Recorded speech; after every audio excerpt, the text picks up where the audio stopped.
Ang tunay na matalino hindi maingay, pero siya ang laging panalo. Kung mapapansin mo, may mga tao na hindi naman sila ang pinakamalakas, pinakamayaman o pinakasikat sa isang grupo. Hindi rin sila palaging nagsasalita. Pero kapag dumating ang oras ng desisyon, sila ang may kontrol sa sitwasyon. Kapag may problema, sila ang nakakaalam ng susunod na galaw. At kapag may gustong man lamang sa kanila, parang laging isang hakbang silang nauuna. Ito ang tinatawag ng marami na dark intelligence. Hindi ito tungkol sa pagiging masama, manipulative, o mapanakit. Hindi rin ito tungkol sa panluloko ng ibang tao. Ang dark intelligence ay ang kakayahang makita ang mga bagay na hindi napapansin ng karamihan. Ito ang kakayahang kontrolin ang emosyon, habang ang iba ay nadadala ng galit, tikot o pressure. Habang ang karamihan ay basta na lang kumikilos, yung taong may dark intelligence ay nagmamasid muna, nag-aanalisa at saka gumagawa ng hakbang.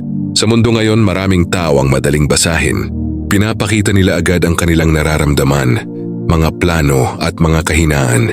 Dahil dito, madali silang maimpluwensyahan at makontrol ng ibang tao. Ngunit ang taong may dark intelligence ay kabaligtaran. Hindi niya kailangang ipakita ang lahat ng iniisip niya. Hindi niya kailangang patunayan ang sarili sa lahat ng pagkakataon. Nauunawaan niya na ang impormasyon ay kapangyarihan. At minsan ang pananahimik ay mas malakas kaysa sa 1,000 salita. Isa sa mga pinakamahalagang katangian ng dark intelligence ay ang pagiging observant. Kapag nagsasalita ang iba, nakikinig siya. Kapag may nangyayari sa paligid, pinapansin niya ang maliliit na detalye. Dahil dito, mas nauunawaan niya ang ugali, motibo at intensyon ng mga tao. Habang ang iba ay nakatingin lamang sa kung ano ang nakikita, siya naman ay sinusubukang unawain kung ano ang nakatago sa likod nito. Ngunit tandaan, ang tunay na dark intelligence ay hindi ginagamit para manakit o manlamang. Ginagamit ito upang protektahan ang sarili, gumawa ng mas matalinong desisyon at maiwasang maging biktima ng manipulasyon. Ito ay tungkol sa pag-unlad ng isip, hindi sa paninira ng kapwa. Sa video na ito, tatalakayin natin ang mga katangian, mindset at mga gawi ng mga taong may dark intelligence. Malalaman mo kung paano sila mag-isip, kung bakit bihira silang magkamali sa pakikitungo sa tao, at kung paano mo rin mabubuo ang ganitong klase ng pag-iisip sa iyong sariling buhay. Kaya kung gusto mong maging mas matalas mag-isip, mas mahirap basahin, at mas kontrolado ang iyong emosyon, siguraduhin panoorin mo ang video na ito hanggang sa dulo. Hindi sila agad nagre-react. Isa sa pinakamalaking pagkakaiba ng ordinaryong tao at taong may dark intelligence ay ang paraan nila ng pagharap sa emosyon. Kapag may nang insulto sa karamihan, agad silang nagagalit. Kapag may problema, agad silang nagpapanik. Kapag may narinig silang chismis, agad silang naniniwala. Ngunit ang taong may dark intelligence ay hindi ganon. Nauunawaan niya na maraming pagkatalo sa buhay ang nagsisimula sa isang emosyonal na desisyon. Kaya sa halip na agad kumilos, humihinto muna siya upang pag-aralan ang sitwasyon. Hindi siya nagpapadala sa galit, takot o pressure. Alam niyang ang taong kayang kontrolin ang kanyang emosyon ay mas malakas kaysa sa taong kayang kontrolin ng iba. Sipin mo ang isang chess player. Hindi siya basta-basta gumagalaw ng piyesa. Bawat galaw ay pinag-iisipan. Bawat desisyon ay may dahilan. Ganon din ang taong may dark intelligence. Habang ang iba ay nagmamadaling kumilos, siya ay tahimik na nag-aanalisa. Kapag may nagsalita laban sa kanya, hindi siya agad sumasagot. Kapag may humamon sa kanya, hindi siya agad pumapatol. Dahil alam niyang minsan, ang pinakamabisang sagot ay hindi reaksyon kundi tamang estratehiya. Sa mundo ngayon, maraming tao ang madaling kontrolin dahil emosyon ang nagpapatakbo sa kanila. Ngunit kapag natutunan mong kontrolin ang sarili mong emosyon, mas magiging mahirap kang manipulahin ng ibang tao. And ito yung unang hakbang sa pagbuo ng dark intelligence. Hindi ito tungkol sa pagiging malamig o walang pakialam. Ito ay tungkol sa kakayahang mag-isip ng malinaw kahit nasa gitna ka ng kaguluhan. Sapagkat ang taong kayang manatiling kalmado habang ang lahat ay nagkakagulo, ay kadalasang siyang may pinakamalaking kalamangan. Tandaan mo ito, ang galit ay maaaring gamitin laban sa iyo. Ang doubt ay maaaring gamitin laban sa iyo. Ngunit ang kalmadong isip ay mahirap talunin. Kaya sa susunod na may mangyaring hindi mo gusto, huwag agad mag-react. Mag-obserba, mag-isip, unawain ang buong sitwasyon bago gumawa ng hakbang. Dahil ang tunay na matalino ay hindi iyong laging may sagot. Ang tunay na matalino ay iyong marunong pumili kung kailan siya dapat magsalita at kung kailan siya dapat manahimik. Tubing ang karamihan ay abala sa pagpapakita ng kanilang emosyon. Ang taong may dark intelligence ay tahimik na bumubuo ng kanyang susunod na galaw. Sa huli, hindi ang pinakamalakas ang madalas na nananalo. Hindi rin ang pinakamabilis.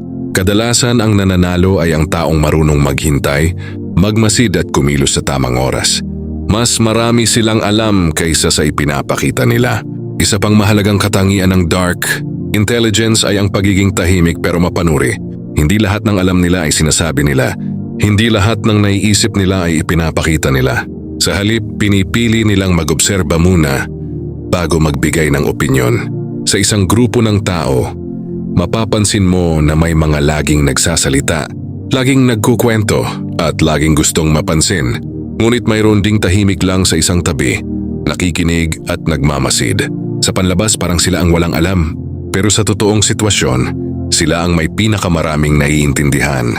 Ang taong may dark intelligence ay alam ang halaga ng katahimikan. Alam niya na kapag masyado kang madaldal, mas marami kang naibibigay na impormasyon tungkol sa sarili mo. At kapag mas marami ang alam ng ibang tao tungkol sa iyo, mas madali kang basahin, impluwensyahan o kontrolin. Kaya sa halip na magsalita agad, pinipili niyang makinig. Habang ang iba ay nag-aagawan sa pagsasalita, siya ay tahimik na kumukuha ng impormasyon. Tinitingnan niya kung paano kumilos ang tao, paano magsalita at paano mag-react sa iba't ibang sitwasyon. Dito niya nakikita ang tunay na ugali ng isang tao. Dahil ang totoo, hindi laging nasa salita ang katotohanan, kundi sa kilos at reaksyon. Habang tumatagal, mas lumalalim ang kanyang pag-unawa sa paligid. Nakikita niya kung sino ang totoo at sino ang nagpapanggap. Nakikilala niya kung sino ang mapagkakatiwalaan at kung sino ang dapat iwasan. Hindi dahil sinabihan siya, kundi dahil naobserbahan niya mismo. Yung nitong klase ng pag-iisip ay nagbibigay sa kanya ng kalamangan. Dahil sa anumang sitwasyon, hindi siya basta-basta naloloko. Bago pa man may mangyari, may ideya na siya sa posibleng kahihinatnan. Pero ang pinaka-importante, hindi niya ipinapakita sa iba kung gaano karami ang alam niya. Pinipili niyang manatiling simple sa paningin ng iba. Dahil kapag underestimated ka ng tao, mas malaki ang kontrol mo sa sitwasyon. Maraming tao ang nagkakamali dito. Akala nila ang pagiging matalino ay kailangang ipakita. Pero ang totoong dark intelligence ay kabaligtaran. Hindi ito maingay. Hindi ito pa show off. Di tahimik pero laging nag-o-observe. Kapag dumating ang tamang oras, saka lang niya ginagamit ang lahat ng impormasyong nakuha niya. Kaya madalas ang mga taong ganito ay laging isang hakbang na uuna sa iba. Dahil habang ang karamihan ay abala sa pagsasalita, siya naman ay abala sa pag-unawa. Ang sa huli hindi ang pinakamaingay ang may pinakamaraming alam, kundi ang tahimik na nakikinig, nagmamasid at marunong maghintay ng tamang pagkakataon. Hindi sila naghahanap ng validation. Isa sa pinaka-advanced na katangian ng dark intelligence ay ang hindi pagdepende sa opinyon ng ibang tao. Habang karamihan ay abala sa paghahanap ng approval, likes, papuri at pansin, yung taong may dark intelligence ay may ibang direksyon ng pag-iisip. Hindi niya kailangan ng palaging pagsangayon ng iba para makaramdam ng halaga. Hindi niya kailangang marinig na magaling ka bago siya maniwala sa sarili niya. Hindi rin siya basta-basta naapektuhan kapag may bumabatikos sa kanya. Dahil alam niya na ang opinyon ng tao ay pabago-bago. Ngayon pinupuri ka nila, bukas maaaring maliitin ka nila. Kaya kung ibabase mo ang halaga mo sa sinasabi ng iba, magiging kontrolado ka nila. Ang taong may dark intelligence ay may internal validation. Wigil sa ribon po ang basehan niya ng desisyon. Ay sarili niyang pag-iisip, hindi ang ingay ng paligid. Kapag alam niyang tama ang ginagawa niya, itutuloy niya ito kahit walang naniniwala sa kanya. Sa social media, makikita mo ang kabaligtaran nito. Maraming tao ang gumagawa ng mga bagay hindi dahil gusto nila, kundi para magustuhan ng iba. Nagpapakita sila ng buhay na minsan hindi naman tunay, basta makakuha lang ng atensyon. Pero ang taong may dark intelligence, hindi siya nabubuhay para magpabilib. Mas pinipili niyang tahimik na magtrabaho sa sarili niya. Mas pinipili niyang mag-improve kaysa magpa-impress. Dito rin pumapasok ang isa pang mahalagang bagay, focus. Kapag hindi ka laging naghahanap ng validation, mas nagiging malinaw ang direksyon mo. Hindi ka madaling ma-distract ng opinyon ng iba. Hindi ka madaling maapektuhan ng ingay sa paligid. Habang ang karamihan ay nag-a-adjust ng sarili para magustuhan ng tao, ang may taong may dark intelligence ay nag-a-adjust ng sarili para sa kanyang layunin. Dahil dito mas mabilis siyang umuunlad.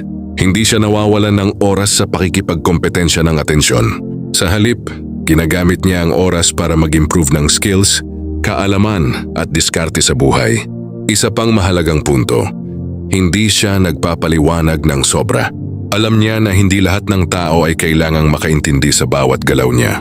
Mas pinipili niyang mag-focus sa resulta kaysa sa paliwanag. Dahil sa huli, ang tunay na ebidensya ng talino ay hindi sa dami ng sinasabi mo, kundi sa resulta ng ginagawa mo. Kaya habang ang iba ay abala sa pagpapaliwanag ng sarili nila, ang taong may dark intelligence ay tahimik na gumagalaw patungo sa kanyang mga layunin. At kapag dumating ang panahon na nakamit niya ang tagumpay, doon pa lang maiintindihan ng iba kung bakit siya ganito mag-isip. Dahil ang tunay na lakas ay hindi kailangang ipakita araw-araw. Minsan, sapat na ang tahimik na progreso hanggang sa ikaw ay maging hindi na kayang balewalain. Lalim na pagmamasid sa tao at sitwasyon. Yung isa pang dahilan kung bakit nagiging ahead ang taong may dark intelligence ay ang kakayahan niyang basahin ang mga tao at sitwasyon ng mas malalim kaysa sa iba. Habang ang karamihan ay nakatuon lang sa kung ano ang nakikita sa ibabaw, siya ay tumitingin sa kung ano ang nasa likod nito. Hindi lahat ng sinasabi ng tao ay totoo. Hindi rin lahat ng ngiti ay tunay. At hindi lahat ng mabubuting salita ay may mabuting intensyon. Ang taong may dark intelligence ay alam ito. Kaya sa halip na basta maniwala, siya ay nag-oobserba muna. Pinapansin niya ang mga maliliit na detalye na kadalasang hindi napapansin ng iba. Paano magsalita ang isang tao kapag komportable siya? Paano siya kumilos kapag na-stress? Sino ang biglang nag-iiba ng tono kapag may ibang tao na dumating? Sa mga ganitong detalye niya nakikita ang tunay na ugali ng isang tao. Habang ang iba ay mabilis magtiwala, siya ay dahan-dahang bumubuo ng basehan ng tiwala. Hindi siya nagmamadali sa conclusions.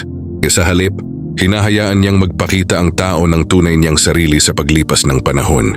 Dito rin pumapasok ang emotional awareness. Yung isang may dark intelligence ay hindi lang nakatingin sa iba, kundi pati sa sarili niya. Alam niya kung kailan siya naaapektuhan ng emosyon at kung kailan siya dapat huminto. Dahil kung hindi mo kilala ang sarili mong emosyon, madali kang maliligaw sa desisyon. Sa pakikitungo sa tao, hindi siya basta-basta nagre-react basis sa unang impresyon. Alam niyang ang unang nakita ay hindi palaging buong katotohanan. Kaya binibigyan niya ng oras ang bawat sitwasyon bago siya magbigay ng judgment. Sa ganitong paraan, mas kaunti ang pagkakamali niya sa pakikipag-ugnayan sa iba. Mas kaunti ang pagkakataon na siya ay malinlang at mas mataas ang tsansa na makagawa siya ng tamang desisyon sa tamang oras. Ngunit hindi ito nangangahulugan na siya ay nagiging suspicious sa lahat ng tao. Hindi siya paranoid. Ang ginagawa niya ay balance. Hindi agad nagtitiwala pero hindi rin agad humahatol.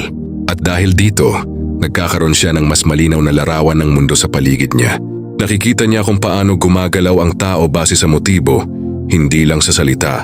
Habang ang iba ay nalilito sa ugali ng mga tao, siya ay unti-unting nakakaintindi ng pattern. Kapag nakita mo na ang pattern ng isang tao o sitwasyon, mas madali mong mahuhulaan ang susunod na mangyayari. Ito ang nagbibigay sa kanya ng tinatawag na strategic advantage. Hindi dahil siya ay mas matalino sa lahat, kundi dahil mas maaga siyang nakakaintindi kaysa sa iba. Sa huli, ang dark intelligence ay hindi lang tungkol sa pagiging tahimik o malamig. Dito ay pangkol simula na pag-unawa sa tao, sa sitwasyon, ay sa sarili. Ginififiyang kung isang tao ay marunong mag-obserba ng tama. Mas kaunti ang pagkakamali niya, mas malinaw ang direksyon niya, at mas kontrolado niya ang sarili niyang buhay. Yung tunay na lakas ay tahimik na disiplina. Sa dulo, ang dark intelligence, ito na hindi mo tungkol sa pagiging misteryoso lang o pagiging mailap sa iba. Ito ay tungkol sa disiplina ng isip at kontrol sa sarili. Dahil kahit gaano ka pa katalino, kung hindi mo kayang kontrolin ang sarili mo, madali ka pa ring matatalo sa buhay. Ang gumatunay na may dark intelligence ay may tahimik na disiplina. Hindi niya kailangang may nanonood para gawin ang tama. Hindi niya kailangang may pumipilit para magtrabaho. Ginagawa niya ang kailangan gawin kahit walang nakakakita. Habang ang karamihan ay naapektuhan ng mood, tamad kapag walang gana, o sumusuko kapag mahirap na, siya ay patuloy na gumagalaw. Alam niya na ang resulta sa buhay ay hindi nakadepende sa motivation, kundi sa consistency. Isa sa mga pisikreto ng ganitong pag-iisip ay ang long-term thinking. Hindi siya nakatingin sa instant na resulta. Mas iniisip niya kung ano ang magiging epekto ng kanyang desisyon sa hinaharap. Kaya kahit minsan mabagal ang progreso, siguradong matibay ito. Hindi rin siya madaling madistract. Sa panahon ngayon, maraming bagay ang pwedeng magpahinto sa focus ng tao. Social media, opinyon ng iba, ingay ng paligid. Pero ang taong may dark intelligence ay marunong mag-filter ng distractions. Pinipili niya kung ano lang ang mahalaga. At higit sa lahat, hindi siya natatakot na mapag-isa. Naiintindihan niya na ang growth ay madalas nangyayari sa panahon ng katahimikan. Habang ang iba ay laging nasa ingay, siya ay mas pinipiling mag-improve sa sarili niya. Kaya kung titingnan mo, hindi siya laging visible. Hindi siya laging bida sa kwento ng iba. Pero sa likod ng mga eksena, siya ang unti-unting nagiging mas matatag, mas matalino, at mas handa sa kahit anong sitwasyon. Ngayon ang tanong, gusto mo bang maging ganito? Hindi ito overnight transformation. Hindi rin ito tungkol sa pagiging ibang tao. Ito ay tungkol sa pagbuo ng mas disiplinadong isip, mas maingat na pag-iisip, at mas kontroladong emosyon. Simulan mo sa simpleng bagay. Huwag agad mag-react. Makinig ka muna bago magsalita. Mag-obserba ka bago magtiwala. Mag-isip ka muna bago kumilos. Unti-unti, mapapansin mo na mas nagiging malinaw ang mga desisyon mo sa buhay. Dahil sa huli, ang tunay na dark intelligence ay hindi para manakot ng iba, kundi para protektahan ang sarili mo sa mundo na puno ng ingay at manipulasyon. Hindi ang pinakaingay ang nananalo, hindi rin ang pinaka-emotional, kundi ang taong marunong mag-isip ng tahimik, kumilos ng tama, at manatiling disiplina kahit walang nakakakita. Kung magpapatuloy ka sa ganitong mindset, darating ang araw na hindi mo na kailangang ipaliwanag kung gaano kakalayo ang narating mo dahil makikita na lang ng iba na nauna ka na pala habang tahimik kang gumagalaw sa likod ng lahat.